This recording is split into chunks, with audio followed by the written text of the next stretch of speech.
This is the Norris Group's Real Estate Investor Radio Show, the award-winning show dedicated to thought leaders shaping the real estate industry and local experts revealing their insider tips to succeed in an ever-changing real estate market. Hosted by author, investor, and hard money lender, Bruce Norris. Hey everybody, it's Aaron over at the Norris Group, and some of our VIP subscribers are with us today as we tape the radio show. And for the foreseeable future, what we'll probably do is Dad and I have a presentation with an update of what's going on our website, thenorrisgroup.com/resources. We are cultivating a list of resources for real estate investors and realtors, giving you direct information at the national and state level of what to follow, so you can sort of weed through the stuff that's happening in the media. They've played pretty nice this week, but it's sort of hard to read through, and there's so much going on. So on the website, you're going to find everything from IRS resources. So one of the things we're following is 1031 exchanges, getting dates changed, taxes have changed. Also at the state level, the California Association of Realtors, the California Apartment Owners Associations, things to talk about with renters and what not to, some things that you might not have thought about. So with that, for those who are with us live on the line today, you are free to ask questions, and we will just it's just an interview style. So as of yesterday, last night, California is on a little bit of a lockdown, so a shelter in place besides emergency services, which is pretty interesting. So, well, welcome, Dad. Yeah, what a day to have the interview, huh? Yeah, I'm sure you are getting just as many calls and emails as I am. I've been through something similar with 9/11, and I will never forget. There was many people at the time who didn't like our sitting president, and it was amazing to see, being in New York City at the time. We were on lockdown. I know exactly what it feels like to go into a store and see the shelves empty, and it's really scary. But the media, the politicians, left and right, we all banded together. And at the time, we really didn't have social media. So I'm watching this from a very PR mind, watching what's happening, what I feel need to happen. And I'm pretty happy with what's happened this week. Just to get your feeling. Yeah. Have you been pretty happy? Yeah, with I have been. I'm proud that people set aside their differences. It does, in a way, remind me of that baseball game that I attended right after 9/11. Go to a game, we had season tickets, and, the singer usually sang the national anthem. Everybody stood, and that was that. Well, on that game, 45,000 people stood, and we all sang the national anthem, and that was just a very moving moment. You just looked around and realized, okay, we actually collectively get it. We're the same. Forget the differences. We're the same, and that's kind of where we're at right now. We're in an emergency situation, and the best thing we can do is think about taking care of our loved ones and realize that other people have to do the same. Yeah, it's changing so quickly. I'm in Florida. We canceled our Florida boot camp. We made a decision last Saturday. I was on the phone calling everybody to make sure that they didn't hop on the plane and get over here. I knew that they would get out. My fear was that they were not going to be able to get back, and the experience here in Florida would be poor. And it is. They're still in high season. You've probably seen them this week. Florida getting a lot of flack for spring break partying on the beaches. As of yesterday, they finally started locking down the beaches. So I'm very lonely at the hotel, but very glad I don't have a lot of investors to take care of while I'm here. And so far, I think I'm going to be able to get back. I was actually hoping for a national quarantine. I feel like the next week or so, the numbers are going to be really bad. The testing has got to catch up, and those numbers are going to be very scary and surprise people. I'm not personally worried about the virus. I'm worried about the economic fallout. So I don't know how you're feeling about that. There's a lot of background noise, just so you know, Aaron. Okay. Yeah, the economic fallout, like you just said, you're alone in a hotel. Just think about all these industries that are, okay, there's no one at a movie today. So life for the next 60 days, as we know it, is basically going to stop. And it's just, we've not faced anything like this. This is like a combination of having a hurricane, in the sense that you can see and a stock market crash, but now you have to stay at home and you probably can't go to work. So all of these things are, everybody's going to get affected. I mean, I'd rather tell you the truth. I'd rather own the asset class that we own, because I can see that things will kind of stay in place and stall. But the stock market, you can see every second, when it goes up and down. So it's down some 35%, silver down 35%.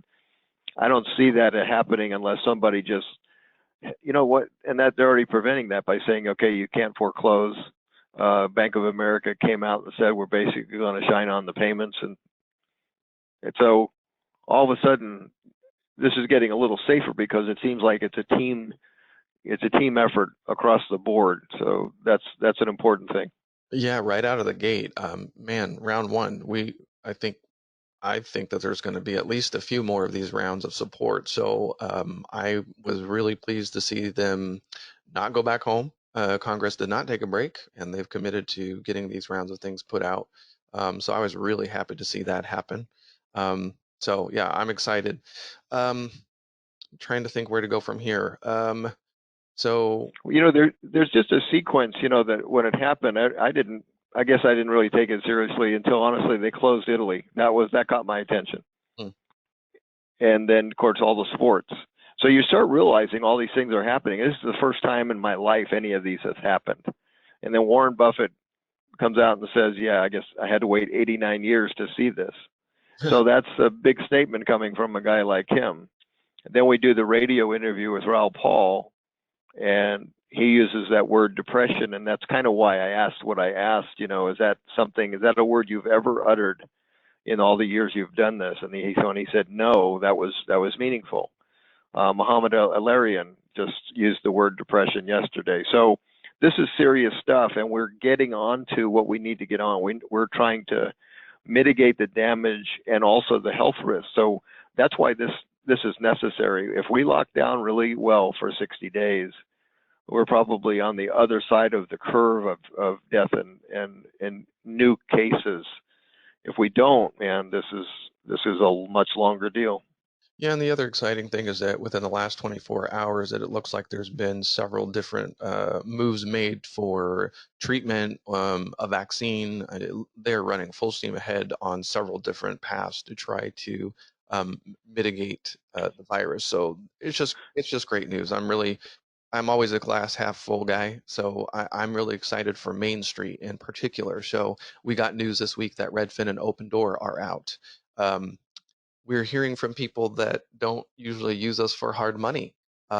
So when I had a conversation last year with one of these Wall Street hard money lenders that quit one of the Wall Street hard money lenders and came to us and wanted to buy our paper, and the strategy was, okay, if you originated at 9, I'll take it down at a 7. We're taking on Wall Street style leverage. We're packaging it up and selling it as bond rated paper to pensions. I was like, are you kidding me? Bond rated? How is that possible? And so you've got these Wall Street companies that are very reliant on these lines of credit. Will that disappear? Oh, they definitely could. That's why the Fed is, preparing to do, or if already in place, well over $1 trillion to back business bonds, and so they may be the buyer instead. That's like the buyer of last resort. That's what's been going on in the repo market, is that you come there with your assets, expect the buyer to take it for a very short period of time, and that buyer has been stalling or not wanting it. And so now you have the Fed stepping up and becoming the end of that trade. So this is definitely a very unique time. I want to say, what we're able to do with vaccines and all, this is like, so China got a big deal of credit for, okay, we're going to build a hospital in 10 days. Okay, basically because they're just able to do something without permits, and they can just push it to the end. Well, I like the fact that we're taking this on the medical side. So I'm sure there's usually a progression of going through, and this takes a year and a half. Well, this can't take a year and a half, and we know it. Yeah, agreed. We've got a lot of smart people that can work on this simultaneously. So that is encouraging, because you do see, okay, we're working on, not only things that are, when you take it, it prevents it, but also you already have it, but here's something that mitigates it. So that's exciting to see that all the brains in our world are basically working really hard at this.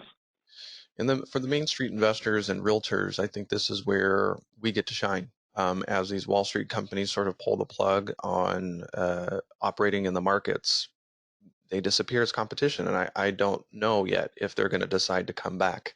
Um, this may forever change their business model. And I was already very excited about certain realtor brands like Keller Williams. I think Compass was doing it. I just think that those local boots on the ground would be so important anyway, because context and flavor of a local market is just really difficult to replicate with artificial intelligence, and it's just not there yet. So I think investors, realtors, you're going to have a unique opportunity to shine. I created a video on Monday that I think some people thought might have been a little bit early. I'm seeing people do some really stupid things with marketing. Now is just the time to take a step back and realize that some people are taking this really seriously. All of us have never been through this before, and dealing with, being scared if you're going to be able to get food or not. It's jarring. I already have friends posting online like, hey, I just got told to come in and pick up my last paycheck. So let's talk about the different facets of the business and sort of how you're feeling. So the flipping business, what do you think that's going to look like in California, maybe for the next foreseeable future? Well, I mean, having flipped a ton of properties, you don't expect income from it until the end, so that's not a surprise. So there's really usually you're not taking on debt that you can't support. So far as the borrower side, that's not a shock to their system. What might be a shock to their system is you're probably going to have very little to no progress on repairs. You probably have a pool of buyers that are frozen for a while. So, I mean, it basically just probably tacked on 2 months to your cycle at best. Okay. So that's long timeline. I'm sorry, say that again? You're just gonna maybe, if you're a real estate investor, just include some extra time in your calculations. Yeah, you just have to realize that the buyer right now is got like the deer in the headlights, and you can understand why. It doesn't mean nothing will sell, but it means, well, first of all, we're not even supposed to be out showing houses. So, yeah, this is just a once in a lifetime event.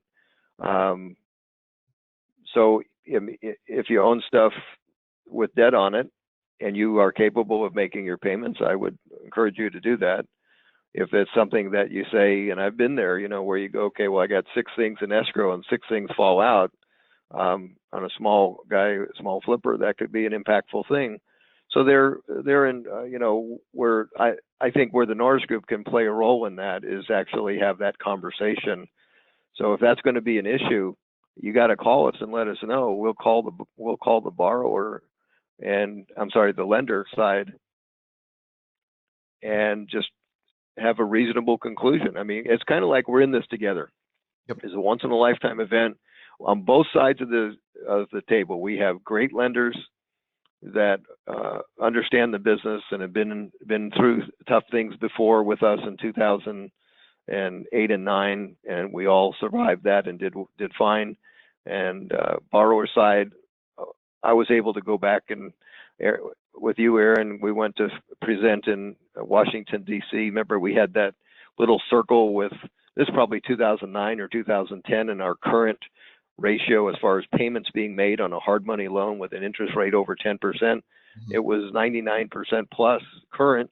And we're talking about the Fannie Mae, who had way many times more delinquencies on their A paper. And we were having a discussion about, make more loans to investors. So we have a great pool of honorable investors that make payments, and a great pool of people that put up money and understand that when this kind of thing happens, I think we're going to be reasonable with each other, and I'm going to encourage it if I get in the middle of it. I can tell you that. No, I think that's where we're going to get a time to shine as well. We are still lending in California and Florida. Florida's been interesting. When I got in, I happened to have a meeting with the Economic Development Agency in an area that we're building. That was a great meeting. They put it together with the planning department, building department, economic development, and neighborhood. So there was 4 leads from the city there, and they were discussing a lockdown, but it is their absolute goal to try to definitely keep the wheels turning when it comes to development. So it is a priority category for them. It's nice to just at least to hear that. The other thing that was interesting is hearing that this is their seasonal time. March is typically spring break here. It's their busiest month. People are leaving early. One of the things that realtors are experiencing, however, is on their way out, people are writing offers on homes. And this is a theory. We'll have to wait to see what's tested. So they get a lot of visitors from the Midwest as well as the East Coast. And I'm wondering if they're sort of sitting back saying, you know what, it's time. It's been a good run in these states. It's just too expensive. I need to rethink retirement. So it's going to be very interesting to see if Florida remains to be the number 1 in net domestic and the number 2 in immigration nationwide. And if that doesn't actually accelerate because of this event. Any thoughts on that? Yeah, I think, well, John Burns, he had a report that he had put together for this virus, and people who subscribe to his newsletter, or maybe it's a special service. But one of the charts he had was the sales of new homes in Florida year over year were up like over 50%, and that was right before this happened. So right before all this stuff hit the fan, Florida was selling a lot of new homes, even compared to last year. I'm not sure exactly why that is, but it was a stark difference.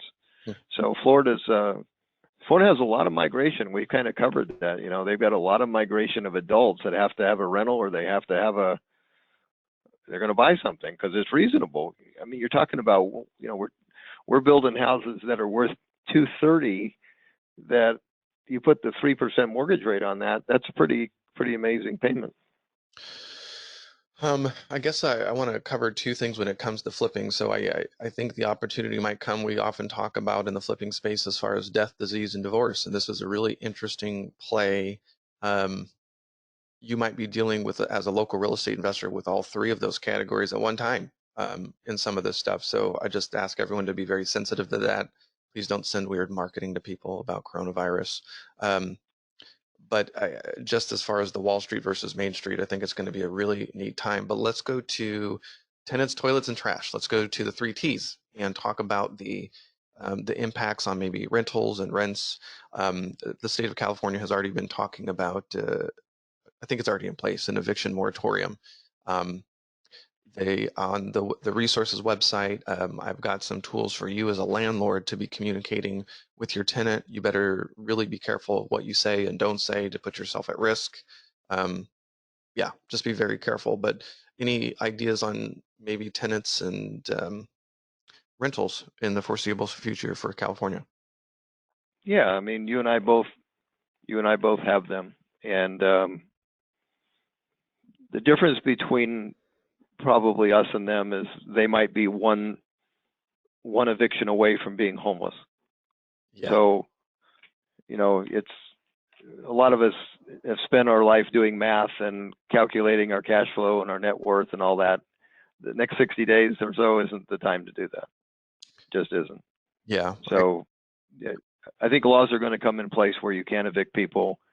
I think, I just had a really happy surprise. I mean, we were still considering going to Maui, and about 3 days ago, I just decided, that just doesn't make any sense. So I called up. Now I was supposed to show up tomorrow, Sunday. So, I mean, with 5 days notice, I said, I can't come. So whoever owns that condo obviously isn't going to get that revenue. It's an oceanfront condo, and it's not inexpensive. And without batting an eye, I was asked. Now, property manager obviously was involved in it, but they already knew what the response was. Are you wanting it for another time? I said, yeah, we've already checked our schedule. We can do it in November, and without charging me a dime, because it was all prepaid. They just prepaid the November one. So that guy's out a chunk of dough. He didn't have to legally do that, I don't think.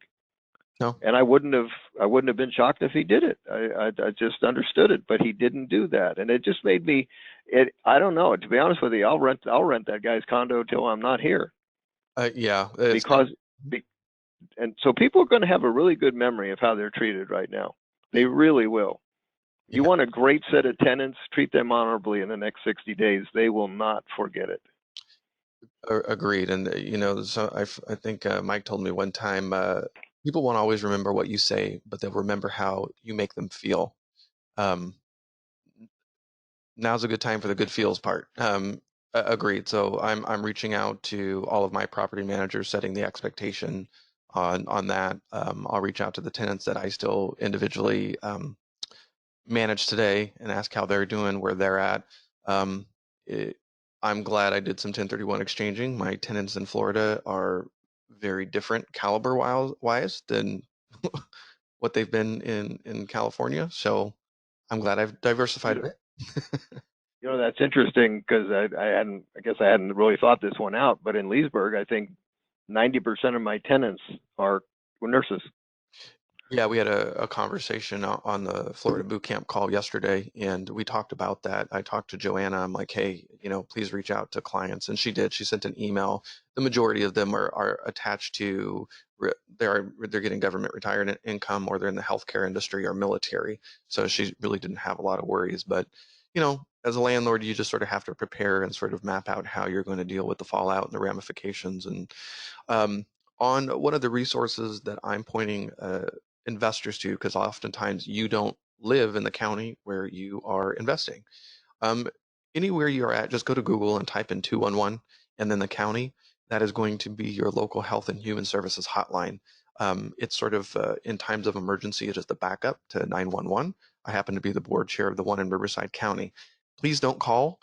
They do have operators that can speak several different languages, and ours in Riverside at least has access to a language bank with over 100 different languages. But in Riverside County, we have over 100 health and human services, government, nonprofit resources for people, and the goal is to always give people the local resources as close to them as possible. So it's just a really cool resource, but they have a database. So if you're talking to a tenant and they're struggling with something, maybe you can do a little bit of legwork and homework close to the property and find some resources to give them and just be a real asset to your tenant. It's just a good resource. All that stuff is online as well on the norrisgroup.com/resource page. It's towards the bottom. I have listed up top the national resources, the state resources right below that, and then below that, a little bit of local stuff. Because when it comes to the school districts and health departments, those are countywide, and just need to do some homework and plug in quickly to those and find out exactly where the media is getting their sources, so you can forward to tenants that instead of allowing the message to be couched through some kind of media. So I still am a little bit disappointed in some of the headlines that I see the media play into.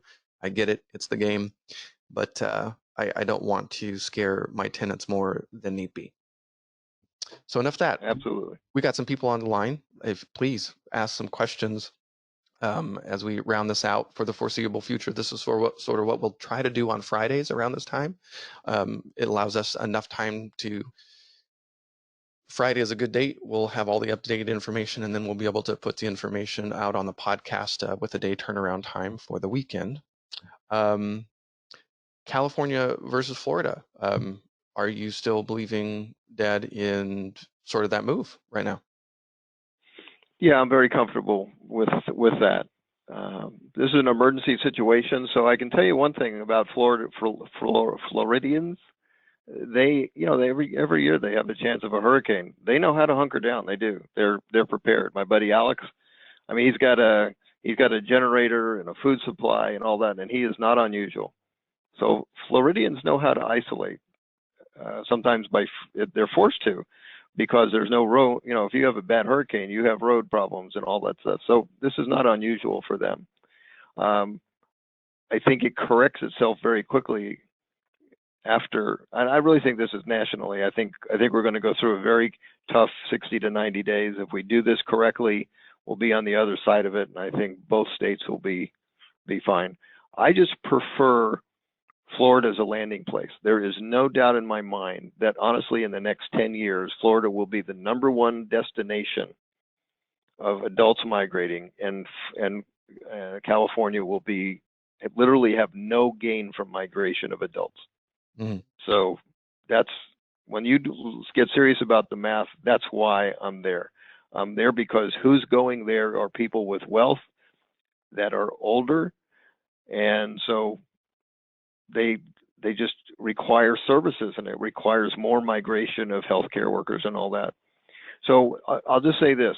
So 20% of Florida is over 65. Are they in more danger than percentage-wise in California? Yes.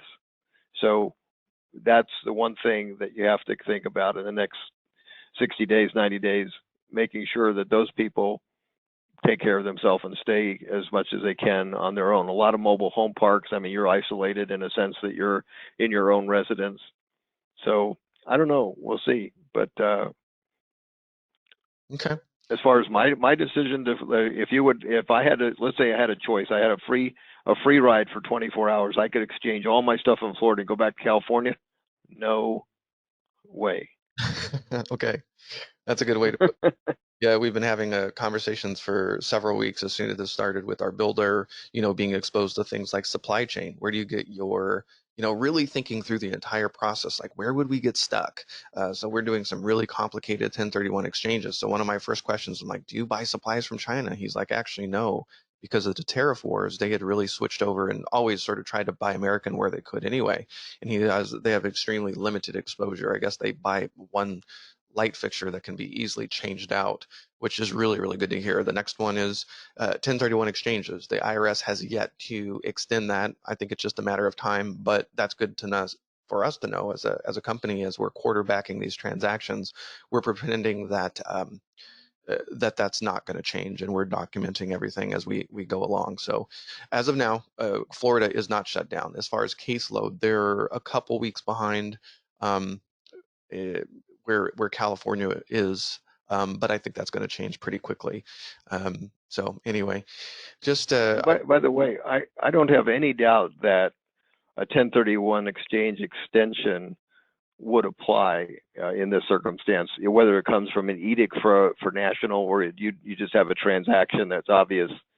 Okay, here's where like California just got told to go home. yeah. I just had an arm wrestling match this morning with a guy that was supposed to show up, do work at my house. So, I mean, the electricians are going home, and part of it could be their supplier just shut down. So where are you going to get that conduit? You're not. Correct. So anyway, you just have to be patient as far as that. But as far as 1031 exchanges, I don't think you need a national proclamation. I think you can, what Aaron just said, I document your particular case, and all of a sudden there's a 60-day stoppage for this stuff. I don't think anybody's going to say, "Oh no, we're gonna penalize you." That would make no sense to me at all. Correct. Yeah, they've already extended the tax deadline to I think it's July 15th, 2020. All that information is on the resources page. If people have questions, we're sort of rounding this out. I've got one, but sometimes I get asked what tools we use. We've gone very digital over the last 5 years, sort of. That's been part of my job, is preparing for weird things. We use Jive VoIP, which has been awesome. Our team has already gone remote. We are planning on doing it next Monday, just as a test anyway. That makes it really easy, and they've been a great company to work with. As far as office tools, we're on Office 365. That's been one of my favorite resources as a small business. For those in the real estate industry, just be very aware when you have your teams logging in through computers where they're not remoting into your office, you lose control. If they're using their own personal laptops and they're opening up their email and there's financial data, just be extra cautious and really think through if they are handling personal information from clients. I don't even like our team using their cell phones, to be honest with you. I don't want them to have that exposure, and I don't want it as a company. So whenever possible, we're remoting in to our office, because they are then technically behind the firewall of the Norris Group and all the different things that we've put in place. We have a great technology team that we've outsourced to. They've been incredible, but if you ever need any help sort of with tools, you can always email me and I'll help you nerd out on that. we've got one question. Are there any particular areas in Florida that you like better than any others, or places you would stay away from? You know, in Florida, there's a fair amount of remote towns. So, and I just would not do that. I don't have to be in Orlando and Tampa. How we chose the areas we chose is that if you ask questions about like number one, migration of businesses or people or places to retire, Florida has a great majority of them, and our area is one of the dominant areas and the highest numbers, 1 and 2 in a lot of those categories. So that's how we chose. We chose there because I'm looking at keeping mine for a long time. So I would like to go where the growth is going to continue and accelerate. And that's how we chose. I'm not an expert on Florida, so I can't even imagine, you know, like if you flew into California, how long would it take you to know the difference between Riverside and Rubidoux, or Riverside and Orange County, and in Orange County, Stanton? And, you know, there's just a lot of nuances there. Fortunately, that's why we're locked into a team that knows that like the back of their hand. Yeah, that's important. Yeah, that would be my recommendation, is somebody who's not transaction oriented also, and who is relationship oriented. We've definitely had that experience here in Florida with both, and it makes a big difference when you can trust the person on the other side and have a conversation about your overall strategy and what you're trying to accomplish. It's the difference between them trying to send you into a very rough, lower socioeconomic area where the cash flow is great. That's what they hear you say, but what you're really wanting to do is talk about safe, boring, moving money long term in an area that has potential. You know, if you don't phrase it right, or they don't want to tell you that, they're going to send you something you might not want. So yeah, just be careful going into there. There's plenty of great spots in Florida, but just make sure you get a good team. Um, Thank you, Michael. Got another possible question. We read that the County of LA includes residential construction as an essential business, so we are continuing to move projects forward. I don't disagree. I think there might be some confusion. The shutdown only happened at the after work hours, so I'm sure everyone's scrambling today. And I think there was a sense of complacency in California. People just didn't realize how seriously that they were going to do this, and there wasn't a whole lot of notice that this was going to happen. So lots of confusion today. Next week we'll have some more clarity, and then I think they're going to refine what the essential businesses are going to be, and it's clear that they don't want those economic engines to stop. So I definitely agree. Construction is going to be a priority. Which recession had high unemployment but medium home price didn't go down? Plus a speedy recovery of economy. Is it possible? Thank you, Lindsay. Well, in the 80s, you had a crazy bunch of bad charts, and prices of real estate didn't go down. That was, 80, 81, where interest rates went to crazy numbers, 15, 17%. This is an interesting. We haven't had this one in our lifetime. This is, if we reach Great Depression levels of losses, let's say, and I failed to ask that question to Raoul Paul, and I wish I could go back and do that, because he used a word that he's never used in his whole career. But I think if I had a chance to ask him again, I think he will look at, say, a stock market loss between 60 and 80% of being a depression. Well, you may get into that range, but you may also blow out of it 6 months later and be up quite a bit. So this is different, because this is really a cessation of everything that we do for what could be a short period of time. If this extends past 6 months, then I don't have like somebody said, introduced me yesterday on a phone call talking about I'm really good at charts. Well, this is sort of off the charts. Yeah. I don't have a chart for this one. We don't have a blueprint of go home and stay there for as long as we tell you. So I think if there's a shorter, the better. And I think what we're doing allows it to be shorter.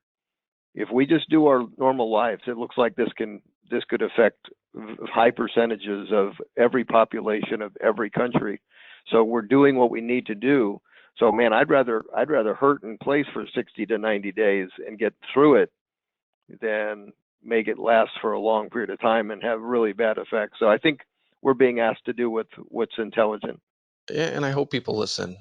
Maybe it just wasn't clear how urgent it was. And again, I think it's going to, the next week, I was hoping it was going to be sooner, but I just don't think that they've been able to catch up with the testing. So the headlines are just going to be ugly for the next week or so until they can finally catch up and really get the understanding of the scope. So I am so glad they're doing this. I think it's going to help a great deal, at least slow it down and the curve go down. So in 2017, you wrote uh, 2% mortgages, 40 trillion in debt, another surprise ending. So last month we got the 2% mark. Yesterday, the Treasury yield for the 3-month Treasury actually went negative. So I think people are disappointed because I know I'm in the middle of a mortgage transaction and my rate actually went up because I was not logged in. The lenders are basically saying, holy cow, hold on, we can't keep up, and the markets are just in a little bit of a terror. I think that'll free up. But the 40 trillion in debt, looks like this could be ticking pretty quickly as far as the response. This first round is, over 1 trillion. I mean, do you have any ideas Yeah, how much it's sort of like I don't want to do any victory laps on the back of this. I Oh really no, don't. I know. Uh, It's really, what this is about is looking at economic damage. So the projection was always that inside of that 10-year period, we'd have 2 recessions. So we're going to have a very large recession with a very large debt. So the fact that that'll turn out to be close doesn't make me happy. None of that prediction was about being happy. That's for sure, and not this way either. So, but it's a reality. We're going to step up and do whatever. And by the way, I think that mortgage rate, there's no reason for it to be this high. There's no reason for it to be over 3%. It should be between 2.5% and 3%. I have a feeling. I mean, there's a lot of things going on right now, but I think the Fed is going to step in and allow for that market to be freed up and for rates to go back down. There's no reason for you to have something 4 or 5% right now. Completely ridiculous. yeah, it's definitely one of the things they could do to help. This next question, Vicky's asking, is this going to cause real estate values to plummet, especially in California? No. What causes real estate to plummet is a massive percentage of foreclosures participating in the sales. Well, you just know that's not going to happen. First of all, they just did a moratorium on foreclosures. Bank of America said you can skip your payment in certain circumstances. So there's no way a foreclosure process is going to race through and create a bunch of inventory for sale in the time frame that we probably have. I think what happens is if you look at sales, they're going to fall off the cliff. The sales that happen maybe were urgent sales, or maybe it was a necessary sale. I've been there where I'm thinking, okay, is it worth me selling at a loss or break even or whatever to get liquidity in my particular situation right now? If the answer is yes, then I wouldn't look back. I'd do it. So that's where our business is actually going to be helping people. So if you buy a house at a 30% discount and somebody's owned it for 30 years and it's gone up, 800%, I can't feel bad about that at all. I think that's a service. So I think that side of the business actually will have maybe a leg up, that we will buy more wholesale deals providing a service for people that can't get liquidity like they normally would. So I think the buying side probably would go up. That would make perfect sense to me. But no, unfortunately for the stocks, you sit there and you can look at the damage by the minute. And real estate, it'll be much slower moving. And because we don't have foreclosures, you'd have to have individual decisions in mass to discount stuff. I don't think that's going to happen. But sales are going to slow to a crawl. And I think anybody that doesn't have to make a decision will just wait. Mm-hmm. That's what it feels like to me. Actually, this might go a little longer than expected, but some really, really good, thoughtful questions. Julio is asking, he's got some opportunities for 3 different flips, and there's a few really good questions that he has in this. What concern would you have with people getting hard money from lenders? I would say right now it really depends on how the lenders are structured. We remain one of the only lenders around that does whole note investing, and we only work with one lender at a time typically when we're creating a note. If some lenders were brokering and they were relying on some of these Wall Street lenders and they were relying on lines of credit, they might cease. So if you're not working with a local expert hard money lender that knows the market, knows, has a little bit more control and it can be honest with you about expected closing times, LTVs, things like that, you're probably going to run into some issues, and I would hate to see people get ghosted. So just be aware that's a reality, and it's something that you really have to be careful with.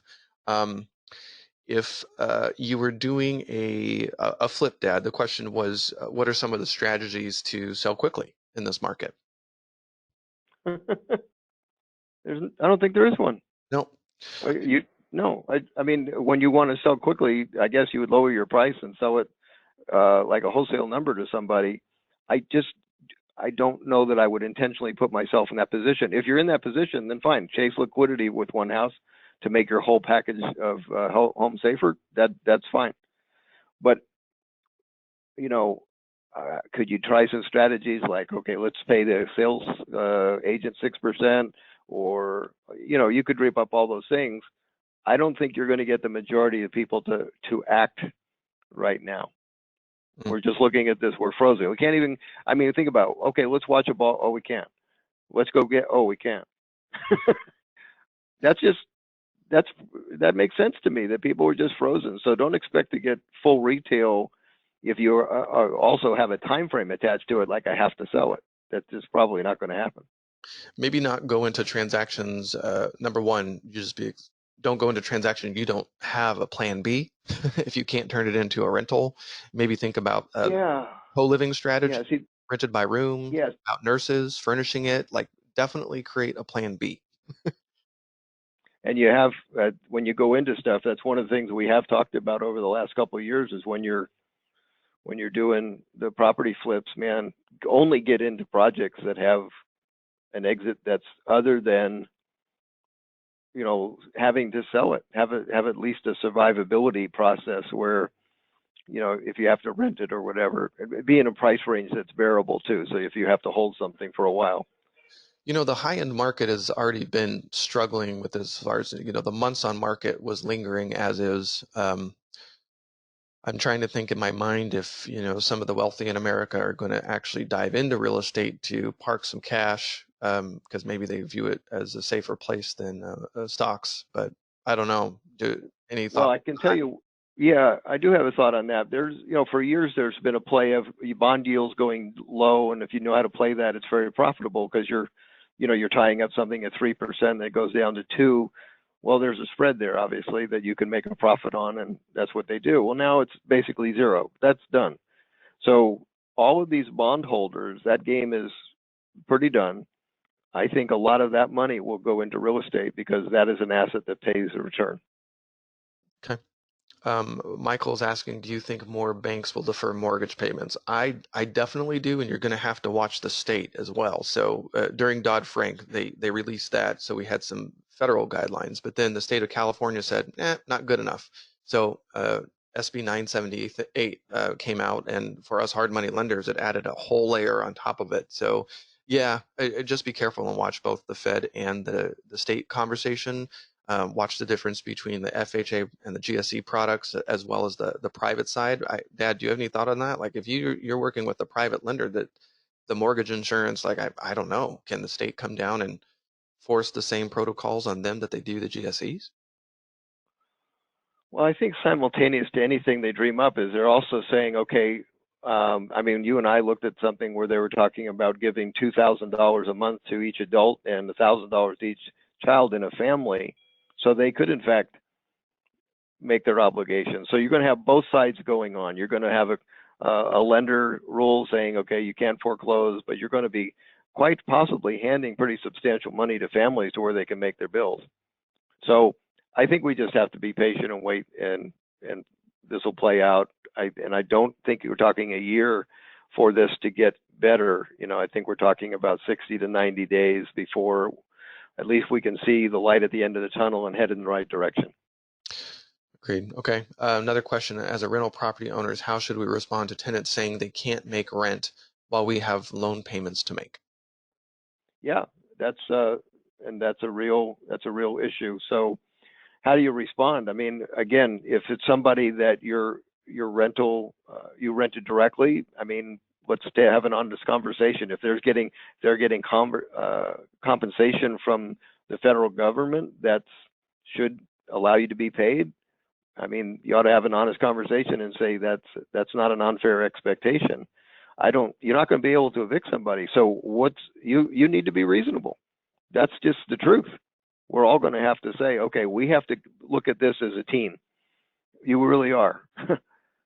And if you try to throw your weight around, it's not only going to be resented, it's not going to work out well. So I don't know what to tell you. This is a once in a lifetime thing. Who thought that this would occur? But again, you might have moratorium on your payments.